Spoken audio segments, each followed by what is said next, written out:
Welcome to study IQ। मेरा नाम है Neer Nidhi Nandeha and I have secured rank 1 in CGPSC 2019 and आज मैं आपसे बात करने वाला हूँ paper 7 part 2 international and national sports events and organisation की स्ट्रैटेजी के बारे में। अगर आप मुझे सोशल मीडिया में कनेक्ट करना चाहते हैं तो ये मेरे different social media handles. Organisation sports की प्रिपरेशन मैंने किस टाइप से करी, मैं आपको एकदम सिंपल तरीके में बता देता हूँ कि क्या क्या बेसिक एलिमेंट्स जो मैंने फॉलो करे। पहला तो ये है कि शॉर्ट नोट्स आपको बनाने हैं पर्टिकुलर ऑर्गेनाइजेशन के बारे में। उसकी ऑफिशियल वेबसाइट में पहुंच जाइए और वहाँ से अबाउट मी सेक्शन से आपको मुझे लगता है कि ठीक ठाक चीज़ें पता चल जाएगी। वो पर्टिकुलर ऑर्गेनाइजेशन है, उसका सिग्निफिकेंस क्या है, उसका काम क्या है, क्या वो कोई रिपोर्ट निकालती है, क्या उससे जुड़ा करंट अफेयर में कोई कुछ चल रहा है, क्या इंडिया के किसी मिनिस्टर की कोई ऑफिशियल स्टेटमेंट है उस पर्टिकुलर ऑर्गेनाइजेशन से रिलेटेड या उसके प्लेटफॉर्म में, ये सब आप इंक्लूड करते जाइए। दूसरा चीज़ है जो मेरे को रियलाइज हुई है ओवर द टाइम कि जितने भी ऑर्गेनाइजेशन है छोटे छोटे, जैसे नाटो, क्वाड, ये सब OIC, ये सब मेन स्ट्रीम आपके नोट्स में नहीं रहेंगे, लेकिन ये ऑर्गेनाइजेशन न्यूज़ में रहती है। तो इनके बारे में 4 क्रिस्प लाइंस आप ज़रूर प्रिपेयर कर लीजिए क्योंकि आजकल पूछ रहा है, नाटो ऑलरेडी पूछ दिया है, तो क्वाड का भी मुझे लगता है कि एक्सपेक्टेड है कि वो पूछा जाएगा वहाँ पे।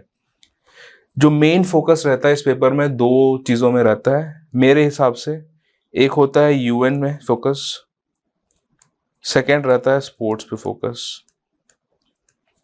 ठीक है, तो मुझे लगता है कि अगर ये 50 मार्क का पेपर सेट हो रहा है तो एटलीस्ट 25 से 28 marks UN sports and UN के स्पेशलाइज एजेंसीज कहीं ना कहीं इन्हीं के अराउंड रिवॉल्व करता है। एंड पिछले 2 बार का एक्सपीरियंस है, इंडो चाइना वॉर और मेरे ख्याल से इंडो चाइना वॉर काट देना, एक्सपीरियंस से कर लेना। इंडो चाइना वॉर और कोरियन वॉर में जो इंडिया का मीडिएशन रहा है और UN का रोल रहा है, ये पूछा गया है। तो 10 मार्क्स का जो क्वेश्चन है आप यूनाइटेड नेशन से एक्सपेक्ट कर सकते हैं। प्लस एक और जो ट्रिक है इस पर्टिकुलर एग्जामिनेशन की, वो ये है कि आपको करंट अफेयर मेंटेन करना है ऑफ एनी ऑर्गेनाइजेशन जो न्यूज़ में है और जितने भी स्पोर्ट्स इवेंट है जो कि यूजुअली आप देख रहे हैं। For example UEFA champions league, euro cup, T20 world cup, Olympics, para Olympics. तो मुझे लगता है ये सब चीज़ें के बारे में आप इन डेप्थ पढ़िए एंड इसके जो फैक्चुअल चीज़ें हैं उसके अलावा आप इनके बैकग्राउंड को पढ़ लीजिए कि UEFA है क्या, T20 वर्ल्ड कप कितने सालों में होता है, ओलंपिक गेम की हिस्ट्री क्या है, ओलंपिक में इंडिया का क्या है। और अगर इससे हो सके इन पोर्शन में जो स्पोर्ट्स वाला सेक्शन है, इससे छत्तीसगढ़ से रिलेटेड अगर कोई चीज़ें हो रही है, फॉर एग्जांपल पिछले लास्ट ईयर में मेरा पर्सनल ऑब्जर्वेशन रहा है न्यूज़ में कि जो इतने भी स्पोर्ट्स फैसिलिटी वो काफ़ी इंकरेज करे जा रही है, खेलबो जीतबो गढ़वा नवा छत्तीसगढ़, इसका जो स्लोगन दिया गया है और इसके अंडर इस बैनर के तले जितने सारी चीज़ें करे गई हैं स्पोर्ट्स से रिलेटेड छत्तीसगढ़ में, वो भी आप डॉक में मेंटेन करके रखिए। और अगर can Chhattisgarh produce Olympic medal या फिर ओलंपिक मेडल फ्रॉम छत्तीसगढ़ इन 2030 या फिर इतना नेक्स्ट ओलंपिक्स, इस टाइप का कोई टाइटल आता है तो उसमें जितने भी फॉर्डर चाहिए होता है वो कहीं ना कहीं इस पेपर के इस सेक्शन से बनेगा। तो मैं आपको बताऊंगा किस प्रकार से मैंने नोट्स तैयार किए, किस तरह से करंट अफेयर मेंटेन किया। इसके पहले हम स्टार्ट करते हैं सिलेबस से। ये कहाँ गया, हाँ, ये सिलेबस है इस पर्टिकुलर एग्जामिनेशन का। जो यूनाइटेड नेशन है ये बहुत इंपॉर्टेंट है और जो national international sports and competition है, मुझे लगता है दिस इज 25 से 28 मार्क्स तो यहीं पे कैलकुलेट हो जाते हैं और बाकी जितना कुछ बचा हुआ है वो आप स्ट्रेट फॉरवर्ड पढ़ लीजिए। किसी भी बॉडी के बारे में पढ़ेंगे ना तो उसमें कुछ कुछ कॉम्पोनेंट होते हैं। फॉर एग्जांपल उस ऑर्गेनाइजेशन के बारे में पढ़िए, उसके रोल के बारे में पढ़िए, इंडिया का रिलेशनशिप कैसा है उस पर्टिकुलर ऑर्गेनाइजेशन के साथ, ये पढ़िए। और अगर किसी न्यूज़ में थी किसी इवेंट को लेते तो ये भी आप अपने पर्टिकुलर नोट्स में ऑनलाइन या ऑफलाइन मेंटेन करने की कोशिश करिए। बहुत ही मिनिमलिस्टिक नोट्स बनेंगे, एक ऑर्गेनाइजेशन 1 पेज का रहेगा, एक्सेप्ट यूनाइटेड नेशन जितने भी ऑर्गेनाइजेशन है 1 या 2 पेज में मोर और लेस इनका हो जाता है। और इसमें अगर इस पर्टिकुलर कोई ऑर्गेनाइजेशन है उसमें आपको कोई रिफॉर्म चाहिए, कोई सजेशन है, कोई चैलेंजेस है जिससे वो पर्टिकुलर ऑर्गेनाइजेशन गुजर रहा है, तो मुझे लगता है कि उसको भी आप एड्रेस करिए और अपने नोट्स में रखिए। और फैक्चुअल के साथ साथ एक एनालिटिकल मसल भी आप डेवलप करिए इस पेपर के लिए। जो भी करंट अफेयर फॉलो कर रहा है, आईआर फॉलो कर रहा है, मुझे लगता है उनको कोई दिक्कत नहीं होने वाली है इस पर्टिकुलर सब्जेक्ट के लिए। लेकिन अगर आप डेली करंट अफेयर फॉलो नहीं कर रहे हैं तो यूट्यूब प्लस डेली न्यूज़पेपर, इन दोनों का कॉम्बिनेशन करके उसको डेली फॉलो करने की कोशिश करिए। कि ऐसे कई चीज़ें हैं, जैसे नाटो होगा, क्वाड हो गया, ये किसी मैगजीन में नहीं दिए हैं, नोट्स में नहीं दिए हैं। अगर दिए भी हैं तो मुझे लगता है कि आपको अगर ऑनलाइन आप फॉलो करेंगे तो इनकी एक बेटर अंडरस्टैंडिंग हो पाएगी इस पर्टिकुलर ऑर्गेनाइजेशन के स्ट्रक्चर, फंक्शन और इंडिया का स्पेशली जो रिलेशन रहा है इन ऑर्गेनाइजेशन के साथ, वो आप ज़्यादा अच्छा बता पाएंगे। पेपर 7 के जो नोट्स मैंने तैयार किए थे ऑफलाइन में, वो दिखा देता हूँ। यहाँ पे मैंने नाम के बारे में लिखा है नोट्स, क्योंकि वो न्यूज़ में था। एक्सपेंशन ऑफ G7 के बारे में लिखा है, ये जो ऑर्गेनाइजेशन उनके बारे में लिखा है। एक स्पोर्ट्स रिलेटेड जो थे वो मैंने लिखी है यहाँ पे। D10 ग्रुपिंग के बारे में लिखा है।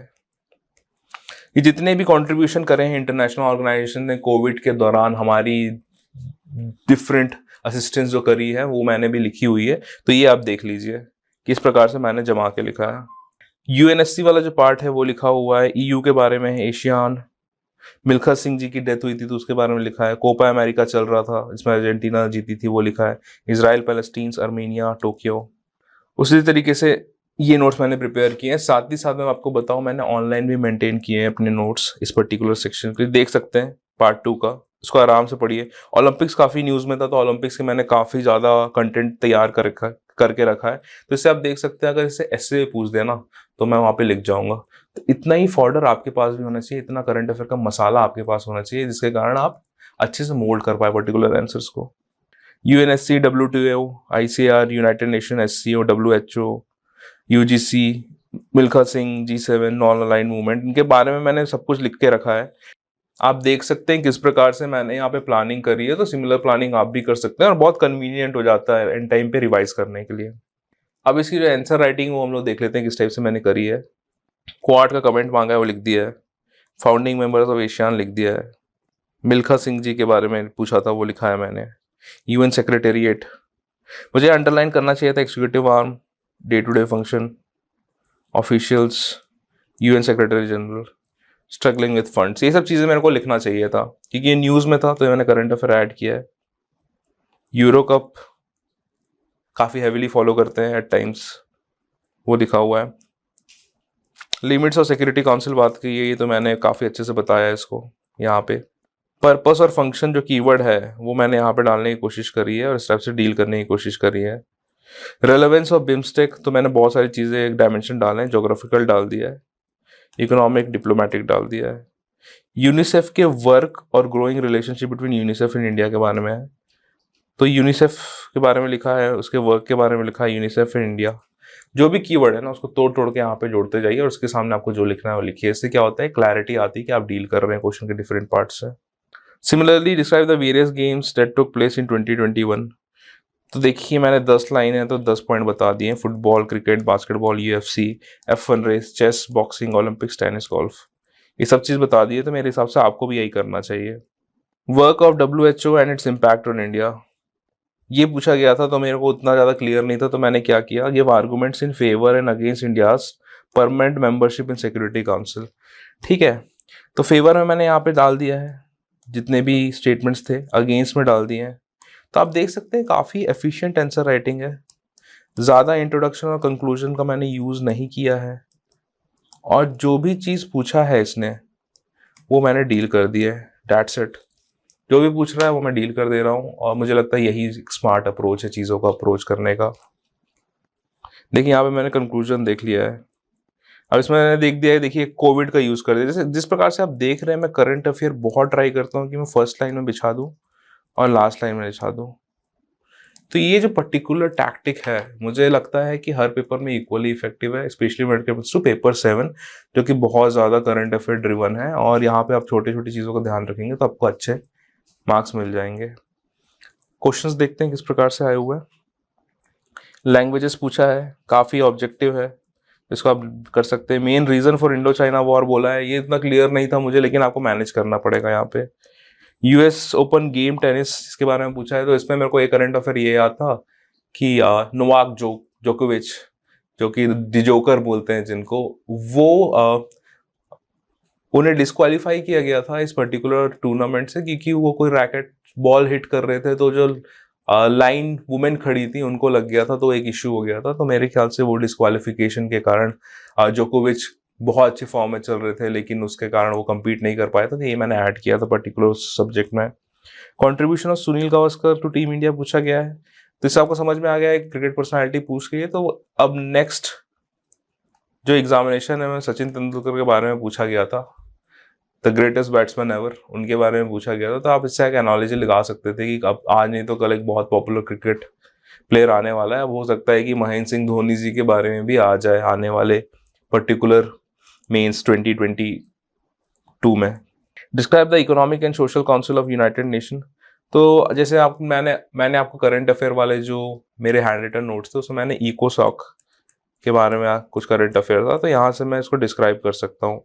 शॉर्ट नोट और नाटो पूछा हुआ है, बहुत ज़्यादा न्यूज़ में था क्योंकि वॉर हो रहा था आर्मेनिया अजरबैजान के बीच में, तो वहाँ पे रशिया का जो इन्वॉल्वमेंट था और इस चीज़ों को लेके नाटो काफ़ी की प्लेयर था, की ऑर्गेनाइजेशन था उस कन्फ्लिक्ट में, तो ये काफ़ी न्यूज़ में था। तो मुझे लगता है कहीं ना कहीं आप इसको करेंगे तो न्यूज़ फॉलो करेंगे तो अगला क्वेश्चन आप आंसर कर सकते थे।